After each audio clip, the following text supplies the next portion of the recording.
Esor had quite a tough period the first half of this financial year, H1 of 2015. We delivered quite pleasing results in our pipelines division, pipe jacking. Civils was a little bit disappointed but impacted by one major loss that we incurred on a N4 project in Moinwe, right where the Marikana unrest were. We made a loss of 50 million in the 6 months, March to August. And if you could, which unfortunately nobody can go back and take out, but if you could take the results of that project out, the company would have delivered a profit of 20 million, which means our continuing business, our profits, our contracts, the rest of the business is sound, it's got good prospects, and we're delivering a profit and a margin respectable in the business. And what we've done is we've settled our claim with Kusile as well, which was a balance sheet strain for the last probably 18 months. We struggled to finalize our claims on variations, disruptions, delays with Eskom. Finally settled and signed the agreement in middle of October, and our money was in the bank at the end of October. So the balance sheet risk, which was a potential of 150 million rand that we had to repay in advance payments, it's off the balance sheet. In fact, money got into our bank account, which puts us in a stronger position as where we were. We've agreed a new way forward. We are being paid on a different basis, so we don't foresee the same problems going forward. We still have two major projects, package 25 and 26, which will carry us for the next 2 years, 2.5 years, and a potential contract value of around 700 to 800 million rand in the order book. And those two packages are both profitable and cash flow wise positive. So from a Kusile and Eskom point of view, we are satisfied with the progress that we've made. Coming back and turning to our pipelines business, we're a niche operator, the only South African company that has a CV of a 3.5 meter diameter pipe, steel welded pipe, that we've concluded and finished the project in the beginning of this year.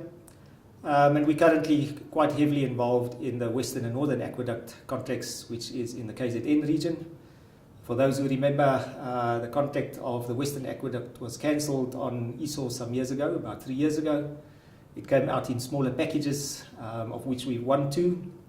And in fact, our order book standing at around 450 million is more work than what we would have had under the old joint venture agreement that we had in place. Minister of Sanitation was appointed this year.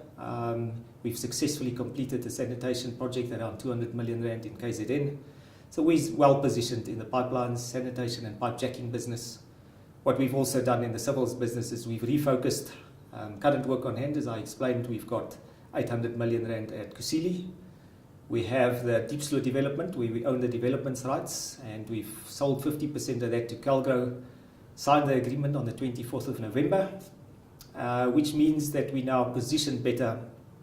So we're quite comfortable that the history, the problematic contracts, the losses are behind us. We've closed the book on those. We have restructured, we've streamlined our support services into one integrated shared services.